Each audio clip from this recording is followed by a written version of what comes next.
Insulin resistance अछि करिवे कोन video टिको लास्ट पर्यंत देखुन। First, food control most important. बारंबार शुगर स्पाइक को कंट्रोल करबा निहाती दरकार। माने excess carb, sweets, frequently snacks को खाइबा बंद करबा किबा कम करबा। मु तो जानी छी सुनिबे किंतु किछि करिवेनी, फिर भी कहूजी मीट को प्रथमे बैलेंस करबा को पड़िबो। जेमिति प्रोटीन सह फाइबर ऐड कले आपनकर ग्लूकोज धीरे धीरे बढ़े।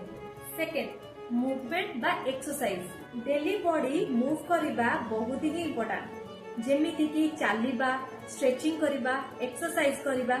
एहा द्वारा मसल को एक्टिव रखे आउ मसल इंसुलिन को बेटर रेस्पॉन्स करे। थर्ड, मील टाइमिंग और गैप। बारंबार खाइबा बदल रे मील रे किछि समय गैप रखंतु। एई समय रे क्रेविंग हुए, इच्छा हुए कंट्रोल करबा बहुत ही कष्टकर, किंतु प्रॉपर बैलेंस खाद्य खाइले क्रेविंग धीरे धीरे कम हुए। एहा द्वारा इंसुलिन को रेस्ट देइथाय। कमेंट रे निश्चित जणेबे आपण करिले ना नाही।